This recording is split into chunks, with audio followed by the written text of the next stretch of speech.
Hello dear students, ਇੱਕ ਵਾਰ ਫਿਰ ਤੋਂ ਤੁਹਾਡਾ ਸਵਾਗਤ ਹੈ ਮੇਰੇ ਚੈਨਲ ਐਜੂਕੇਸ਼ਨ ਸਿੰਪਲੀਫਾਈਡ ਬਾਈ OCDC ਦੇ ਉੱਪਰ ਇੱਕ ਨਵੇਂ ਵੀਡੀਓ ਦੇ ਨਾਲ, ਜਿਸ ਵਿੱਚ ਆਪਾਂ ਗੱਲ ਕਰਾਂਗੇ PSSB ਟੈਕਨੀਕਲ ਅਸਿਸਟੈਂਟ ਦੀਆਂ ਜੋ ਪੋਸਟਾਂ ਨਿਕਲੀਆਂ ਨੇ ਉਸ ਦੇ ਬਾਰੇ ਦੇ ਵਿੱਚ। ਤਾਂ ਉਸ ਦਾ ਸੈਕਿੰਡ ਵੀਡੀਓ ਮੈਂ ਇਹ ਅਪਲੋਡ ਕਰ ਰਿਹਾ ਹਾਂ, ਜਿਸ ਵਿੱਚ ਆਪਾਂ ਕਰਾਂਗੇ ਸੀਡ ਸੋਇੰਗ ਮੈਥਡ ਦੇ ਕੁਐਸਚਨ ਅਤੇ ਉਹਨਾਂ ਦੇ ਆਨਸਰ।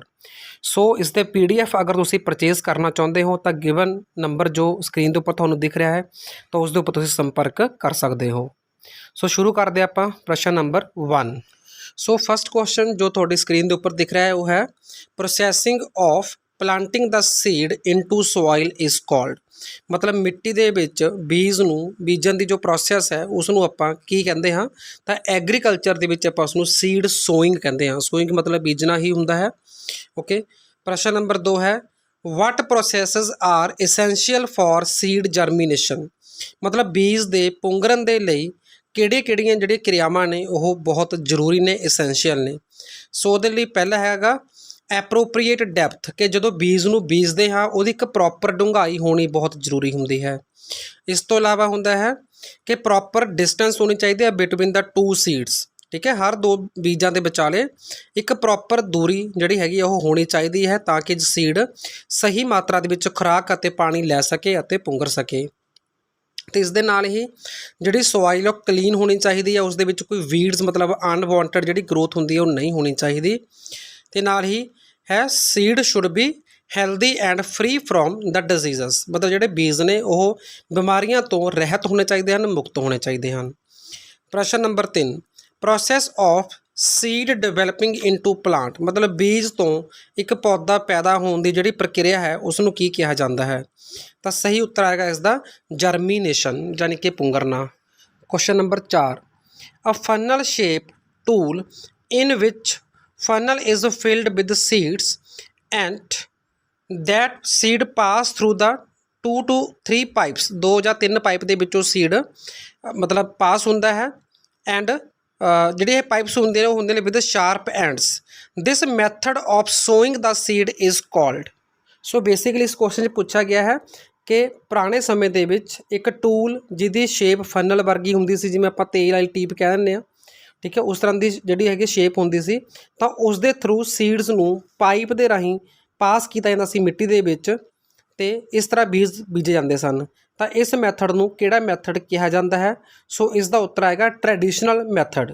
ਓਕੇ, ਤੇ ਜਿਸ ਦੀ ਇਮੇਜ ਤੁਸੀਂ ਦੇਖ ਰਹੇ ਹੋ ਸਕਰੀਨ ਦੇ ਉੱਪਰ ਕਿ ਕਿਸ ਤਰ੍ਹਾਂ ਦਾ ਇਹ ਟੂਲ ਜੋ ਹੈ ਉਹ ਦਿਖਦਾ ਸੀ। ਸੋ ਨੈਕਸਟ ਕੁਐਸਚਨ ਨੰਬਰ 5 ਹੈ seeds are scattered on seed bed either mechanically or manually. Okay, ਤਾਂ ਆਪਾਂ ਮਕੈਨੀਕਲ ਜਾਂ ਮੈਨੂਅਲ ਤਰੀਕੇ ਦੇ ਨਾਲ ਸੀਡ ਨੂੰ ਪਹਿਲਾਂ ਸੀਡ ਬੈਡ ਦੇ ਉੱਪਰ ਖਿਲਾਰਦੇ ਹਾਂ, then seeds are covered with plankings. ਉਸ ਤੋਂ ਬਾਅਦ ਆਪਾਂ ਇਹਨੂੰ ਮਿੱਟੀ ਦੇ ਨਾਲ ਕਵਰ ਕਰ ਦਿੰਦੇ ਹਾਂ। ਤਾਂ ਇਸ ਤਰ੍ਹਾਂ ਦੇ ਮੈਥਡ ਨੂੰ ਆਪਾਂ ਕੀ ਕਹਿੰਦੇ ਹਾਂ? ਤਾਂ ਸਹੀ ਉੱਤਰ ਆਏਗਾ this method of sowing is called broadcasting. Okay, so next ਹੈ ਪ੍ਰਸ਼ਨ number 6 amount of the seed required for per unit area of the land to grow any crop successfully is called. मतलब सफलतापूर्वक किसी भी फसल ਨੂੰ ਉਗਾਉਣ ਦੇ ਲਈ ਇੱਕ यूनिट एरिया ਦੇ ਵਿੱਚ ਘੱਟੋ ਘੱਟ ਕਿੰਨੇ ਬੀਜ ਚਾਹੀਦੇ ਹਨ, ਉਸ ਨੂੰ ਕੀ ਕਿਹਾ ਜਾਂਦਾ ਹੈ? ਤਾਂ ਸਹੀ ਉੱਤਰ ਆਏਗਾ ਸੀਡ ਰੇਟ। ਤਾਂ ਹਰ ਫਸਲ ਦਾ ਇੱਕ ਸੀਡ ਰੇਟ ਜੋ ਹੈ ਉਹ ਸਪੈਸੀਫਿਕ ਹੁੰਦਾ ਹੈ, ਤੇ ਹਰ ਕਿਸਮ ਦਾ ਵੀ ਸਪੈਸੀਫਿਕ ਹੁੰਦਾ ਹੈ। ਜਿਵੇਂ ਮੰਨ ਲਓ ਆਪਾਂ ਕਣਕ ਦੀ ਐਗਜ਼ਾਮਪਲ ਲੈ ਲਈਏ ਜਾਂ ਮੂੰਗ ਦੀ ਐਗਜ਼ਾਮਪਲ ਲੈ ਲਈਏ, ਠੀਕ ਹੈ, ਇਸੇ ਤਰ੍ਹਾਂ ਰਾਈਸ ਦਾ ਸਭ ਦਾ ਸੀਡ ਰੇਟ ਜੋ ਹੈ ਉਹ ਡਿਫਰੈਂਟ ਹੁੰਦਾ ਹੈ। ਹੁਣ ਆਪਾਂ ਗੱਲ ਕਰਾਂਗੇ ਪ੍ਰਸ਼ਨ ਨੰਬਰ 7 ਦੀ। ਨੈਕਸਟ ਹੈ ਪ੍ਰਸ਼ਨ number 7 modern method of sowing seeds in which iron drill or funnel filled with seeds are connected to tractor. ਮਤਲਬ ਇਹ ਮਾਡਰਨ ਮੈਥਡ ਹੈ ਜਿਸ ਵਿੱਚ ਆਪਾਂ ਬੀਜਾਂ ਦੇ ਨਾਲ ਭਰੀ ਹੋਈ ਫਨਲ ਨੂੰ ਟਰੈਕਟਰ ਦੇ ਨਾਲ ਕਨੈਕਟ ਕਰਦੇ ਹਾਂ। ਤੇ ਉਸ ਤੋਂ ਬਾਅਦ ਕੀ ਹੈ ਐਜ਼ ਦਾ ਪਲੋ ਮੂਵਸ, ਜਿਹੜਾ ਟਰੈਕਟਰ ਦੇ ਮਗਰ ਹਲ ਹੁੰਦਾ ਹੈ ਉਹ ਮੂਵ ਕਰਦਾ ਹੈ। Seeds are distributed into the furrows made by plough. ਮਤਲਬ ਹਲ ਦੇ ਨਾਲ ਜਿਹੜੀਆਂ ਮਿੱਟੀ ਵਿੱਚ ਫਰੋਜ਼ ਬਣਦੀਆਂ ਹਨ, ਜਿਹਨੂੰ ਆਪਾਂ ਬੱਟਾ ਵੀ ਕਹਿ ਸਕਦੇ ਹਾਂ, ਠੀਕ ਹੈ, ਤਾਂ ਉਹਦੇ ਅੰਦਰ ਇਹ ਸੀਡ ਜਿਹੜੇ ਹੈਗੇ ਚਲੇ ਜਾਂਦੇ ਹਨ। ਤੇ ਉਸ ਤੋਂ ਉਪਰੰਤ ਆਪਾਂ ਇਸ ਸੀਡ ਨੂੰ ਮਿੱਟੀ ਨਾਲ ਕਵਰ ਕਰ ਦਿੰਦੇ ਹਾਂ। So this method of seed sowing is called. ਤਾਂ ਸਹੀ ਉੱਤਰ ਆਏਗਾ ਇਹਨੂੰ ਕਹਿੰਦੇ ਨੇ ਸੀਡ ਡਰਿਲਿੰਗ। ਓਕੇ ਜੀ, ਤੇ ਹੁਣ ਆਪਾਂ ਗੱਲ ਕਰਾਂਗੇ ਪ੍ਰਸ਼ਨ ਨੰਬਰ 8 ਦੀ। ਪ੍ਰਸ਼ਨ number 8 holes are made in seed beds कि सीड बैड ਦੇ ਵਿੱਚ ਪਹਿਲਾਂ ਹੋਲ ਮਤਲਬ ਗਲੀਆਂ ਬਣਾਈ ਜਾਣਗੀਆਂ and seeds are placed in it, ਫਿਰ ਉਸ ਦੇ ਵਿੱਚ ਸੀਡ ਰੱਖੇ ਜਾਣਗੇ। These holes are made specific depth, ਮਤਲਬ ਇਹਨੂੰ ਬਿਲਕੁਲ ਸਹੀ ਇੱਕ ਪ੍ਰੋਪਰ ਡੂੰਘਾਈ ਦੇ ਵਿੱਚ ਬਣਾਉਂਦੇ ਹਾਂ। ਐਂਡ ਦੈਨ ਕਵਰਡ, ਉਸ ਤੋਂ ਬਾਅਦ ਆਪਾਂ ਸੀਡ ਨੂੰ ਇਹਦੇ ਅੰਦਰ ਕਵਰ ਕਰਦੇ ਹਾਂ। ਤਾਂ this method of sowing seed is called drilling, ਤਾਂ ਇਸ ਮੈਥਡ ਨੂੰ ਸੀਡ ਡਰਿਲਿੰਗ ਮੈਥਡ ਦੇ ਨਾਮ ਨਾਲ ਜਾਣਿਆ ਜਾਂਦਾ ਹੈ। ਫਿਰ ਹੈ conical instrument that make proper holes, ਮਤਲਬ ਉਪਰੋਕਤ ਜੋ ਮੈਥਡ ਆਪਾਂ ਕੀਤਾ ਹੈ ਉਸ ਵਿੱਚ ਹੋਲਸ ਬਣਾਉਣ ਦੇ ਲਈ ਜੋ ਕੋਨੀਕਲ ਇੰਸਟਰੂਮੈਂਟ ਯਾਨੀ ਕਿ ਯੰਤਰ ਯਾਨੀ ਕਿ ਟੂਲ ਦੀ ਵਰਤੋਂ ਕੀਤੀ ਜਾਂਦੀ ਹੈ, ਉਸ ਟੂਲ ਨੂੰ ਕੀ ਕਿਹਾ ਜਾਂਦਾ ਹੈ? ਤਾਂ ਉਸ ਨੂੰ ਕਿਹਾ ਜਾਂਦਾ ਹੈ ਡਿਬਲਰ। ਸੌਰੀ, ਇੱਕ ਥੋੜੀ ਜਿਹੀ ਗਲਤੀ ਹੋ ਗਈ ਹੈ, ਪ੍ਰਸ਼ਨ ਨੰਬਰ 8 ਦੇ ਵਿੱਚ ਮੈਂ ਡਰਿਲਿੰਗ ਬੋਲਿਆ ਤੇ ਡਿਬਲਿੰਗ ਬੋਲਣਾ ਸੀ। ਓਕੇ, ਤੇ 9 ਦੇ ਵਿੱਚ ਉਹਦਾ ਉੱਤਰ ਆਏਗਾ ਡਿਬਲਰ, ਜੋ ਆਪਾਂ ਟੂਲ ਯੂਜ਼ ਕਰਦੇ ਹਾਂ।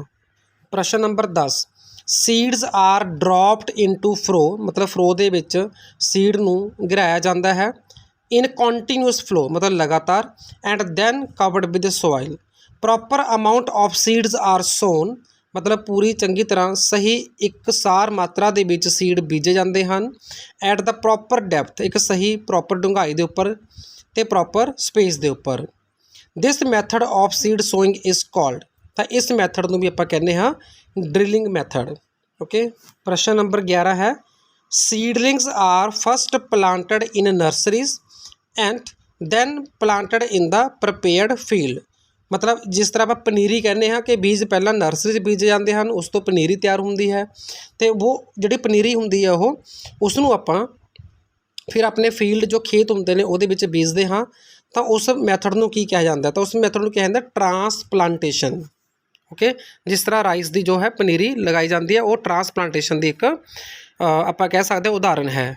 ਨੈਕਸਟ ਹੈ ਪ੍ਰਸ਼ਨ ਨੰਬਰ 12, ਇਸ 'ਚ ਹੈ ਦ method in which seeds are dropped at regular space, ਮਤਲਬ ਇੱਕ ਸਹੀ ਦੂਰੀ ਦੇ ਉੱਪਰ ਜਿਹੜੇ ਸੀਡ ਨੇ ਉਹ ਸੁੱਟੇ ਜਾਂਦੇ ਨੇ, but not in continuous manner, ਮਤਲਬ ਇਸ ਲਗਾਤਾਰਤਾ ਨਹੀਂ ਹੁੰਦੀ। ਤਾਂ ਇਸ ਮੈਥਡ ਨੂੰ ਕੀ ਕਿਹਾ ਜਾਂਦਾ ਹੈ? ਸੋ ਇਸ ਦਾ ਉੱਤਰ ਆਏਗਾ hill dropping, HILL, hill dropping. Okay, ਫਿਰ ਹੈ ਪ੍ਰਸ਼ਨ number 13, the method in which seeds are planted along straight lines, straight parallel furrows, the row to row and the plant to plant distance is uniform। Okay, ਮਤਲਬ ਹਰ ਇੱਕ ਰੋ ਤੋਂ ਦੂਜੀ ਰੋ ਦੀ distance ਜਿਹੜੀ ਹੈਗੀ ਆ ਉਹ ਇਕਸਾਰ ਹੋਵੇਗੀ ਅਤੇ ਹਰ ਪਲਾਂਟ ਤੋਂ ਦੂਜੇ ਪਲਾਂਟ ਦੀ ਡਿਸਟੈਂਸ ਆ ਉਹ ਵੀ ਇਕਸਾਰ ਹੋਵੇਗੀ। ਤਾਂ ਇਸ ਤਰ੍ਹਾਂ ਦੀ ਵਿਧੀ ਨੂੰ ਕੀ ਕਿਹਾ ਜਾਂਦਾ ਹੈ? ਤਾਂ ਇਸ ਨੂੰ ਕਿਹਾ ਜਾਂਦਾ ਚੈੱਕ ਰੋ ਪਲਾਂਟਿੰਗ, ਚੈੱਕ ਰੋ ਪਲਾਂਟਿੰਗ। ਓਕੇ, ਫਿਰ ਪ੍ਰਸ਼ਨ number 14, the condition in which seeds are prevented from germinating even after favorable condition is called, ਮਤਲਬ ਜਦੋਂ ਕੰਡੀਸ਼ਨ ਸਹੀ ਵੀ ਹੋਣ, ਫੇਵਰੇਬਲ ਹੋਣ ਅਤੇ ਉਸ ਵਿੱਚ ਬੀਜ ਪੁੰਗਰ ਸਕਦਾ ਹੋਵੇ ਪਰ ਫਿਰ ਵੀ ਬੀਜ ਨੂੰ ਪੁੰਗਰਨ ਤੋਂ ਰੋਕਿਆ ਜਾਂਦਾ ਹੈ, ਤਾਂ ਉਸ ਕੰਡੀਸ਼ਨ ਨੂੰ ਕੀ ਕਿਹਾ ਜਾਂਦਾ ਹੈ? ਤਾਂ ਸਹੀ ਉੱਤਰ ਆਏਗਾ ਉਸ ਕੰਡੀਸ਼ਨ ਨੂੰ ਕਿਹਾ ਜਾਂਦਾ ਸੀਡ ਡੋਰਮੈਂਸੀ। ਡੋਰਮੈਂਸੀ ਦਾ ਭਾਵ ਹੈ ਵੀ ਉਨੀ ਦੇਰ ਸੀਡ ਜੋ ਹੈ ਉਹ ਇਨਐਕਟਿਵ ਅਵਸਥਾ ਦੇ ਵਿੱਚ ਰਹੇਗਾ। ਓਕੇ, ਫਿਰ ਹੈ ਪ੍ਰਸ਼ਨ ਨੰਬਰ 15। ਸੋ ਪ੍ਰਸ਼ਨ ਨੰਬਰ 15 ਹੈ calculate the rate of seed moong bean. ਠੀਕ ਹੈ, ਮੂੰਗ ਬੀਨ ਦੇ ਵਿੱਚ ਆਪਾਂ ਨੇ ਸੀਡ ਰੇਟ ਜੋ ਹੈ ਕਲੈਕਟ ਪਤਾ ਲਗਾਉਣਾ ਹੈ ਵੀ ਕਿੰਨਾ ਹੋਵੇਗਾ। For sowing 1 hectare of crop, 1 hectare ਆਪਣੇ ਕੋਲ ਭੂਮੀ ਹੈ, ਉਸ ਵਿੱਚ ਆਪਾਂ ਮੂੰਗ ਬੀਨ ਬੀਜਣਾ ਹੈ। ਤਾਂ ਕੁਝ ਇਹਦੇ ਪੈਰਾਮੀਟਰ ਆਪਾਂ ਨੂੰ ਦਿੱਤੇ ਹੋਏ ਹਨ, ਜਿਵੇਂ ਕਿ 2 ਸੀਡ ਦੇ ਵਿਚਾਲੇ ਜਿਹੜੀ ਦੂਰੀ ਹੋਵੇਗੀ, ਸਪੇਸਿੰਗ ਹੈਗੀ 30 ਸੈਂਟੀਮੀਟਰ ਇੰਟੂ 10 ਸੈਂਟੀਮੀਟਰ, ਅਤੇ ਜਰਮੀਨੇਸ਼ਨ ਪਰਸੈਂਟ ਹੈ 92%, ਪਿਓਰਿਟੀ ਹੈ 85%। ਠੀਕ ਹੈ, ਜਰਮੀਨੇਸ਼ਨ ਜੋ ਆਪਣੀ ਦਿੱਤੀ ਹੋਈ ਹੈ ਇੱਥੇ 92% ਦਾ ਮਤਲਬ ਹੈ ਕਿ 100 ਦੇ ਵਿੱਚੋਂ 92 ਜਿਹੜੇ ਦਾਣੇ ਨੇ, ਜਿਹੜੇ ਸੀਡ ਨੇ ਉਹ ਪੁੰਗਰਨਗੇ। ਠੀਕ ਹੈ, ਉਹਦੇ ਵਿੱਚੋਂ 85% ਉਹਦੀ ਪਿਓਰਿਟੀ ਹੈ। ਉਸ ਤੋਂ ਬਾਅਦ ਜਿਹੜੇ 1000 ਗ੍ਰੇਨ ਜਿਹੜੇ ਆਪਾਂ ਸੀਡ ਬੀਜਣੇ ਨੇ, ਤਾਂ ਉਹਨਾਂ ਦੇ ਵਿੱਚੋਂ 1000 ਗ੍ਰੇਨ ਦਾ ਜਿਹੜਾ ਭਾਰ ਹੋਵੇਗਾ ਉਹ 36 ਗ੍ਰਾਮ ਹੁੰਦਾ ਹੈ। ਠੀਕ ਹੈ, ਤਾਂ ਇਹ ਆਪਣੇ ਕੋਲ ਪੈਰਾਮੀਟਰ ਗਿਵਨ ਨੇ, ਤਾਂ ਇਸ ਤੋਂ ਆਪਾਂ ਆਨਸਰ ਕੱਢਣਾ ਹੈ। ਤਾਂ ਸਭ ਤੋਂ ਪਹਿਲਾਂ ਆਪਾਂ ਕੈਲਕੂਲੇਟ ਕਰਾਂਗੇ ਪਲਾਂਟ ਦੀ ਪਾਪੂਲੇਸ਼ਨ। ਤਾਂ ਪਲਾਂਟ ਪਾਪੂਲੇਸ਼ਨ ਨੂੰ ਆਪਾਂ 1 ਹੈਕਟੇਅਰ ਲੈਂਡ ਜੋ 10,000 ਮੀਟਰ ਸਕੁਏਅਰ ਹੁੰਦੀ ਹੈ ਉਸ ਨੂੰ ਆਪਾਂ ਮਲਟੀਪਲਾਈ ਕਰਾਂਗੇ। ਠੀਕ ਹੈ, ਡਿਵਾਈਡ ਕਰਾਂਗੇ ਬਾਈ ਦਾ ਸਪੇਸਿੰਗ 0.3 ਮੀਟਰ ਇੰਟੂ 0.1 ਮੀਟਰ। ਤਾਂ ਇਹ ਆ ਜਾਊਗਾ ਆਪਣੇ ਕੋਲ ਜੋ ਤੁਸੀਂ ਫਿਗਰ ਇਸ ਦੇ ਉੱਪਰ ਦੇਖ ਰਹੇ ਹੋ वो है 3,33,333.33। ठीक है। इस तो बाद आप इसका सीड रेट कढ़ांगे। तो सीड रेट कढ़न के लिए आप जो प्लांट पॉपूलेशन कढ़ी है उसनों पहला मल्टीप्लाई करांगे। ठीक है। 36 जो ग्राम है जो भार है 1000 ग्रेन का, तो उस तो बाद आप इन्होंने डिवाइड करांगे by germination percentage and purity. Okay. तो इस तो आप जो पूरा कैलकुलेट करांगे तो सही उत्तर आ जाएगा दा 15.34 किलोग्राम, मतलब 15.34 किलोग्राम सीड आपां नूं इस पूरी 1 हैक्टेयर लैंड दे विच बीजने पैणगे, ताकि आपां सही जो फसल है मूंग दी वो सफलतापूर्वक ग्रो कर सकीए। ओके। सो उम्मीद करदा ये वीडियो तुहानूं बहुत पसंद आएगा। तो जो भी टैक्नीकल असिस्टेंट पोस्ट का पूरा सिलेबस है उसके PDF मैं रोज़ाना बेसिस पर बना रहा हाँ। सो PDF परचेज़ करने के लिए जैनुअन अमाउंट कुछ फीस जो है वो पे करके तुसीं खरीद सकते हो। तो खरीदण के लिए तुसीं मेरे दिते हुए नंबर 9876371788 के उपर संपर्क करना होगा। So thank you, thanks for watching, kindly keep sharing.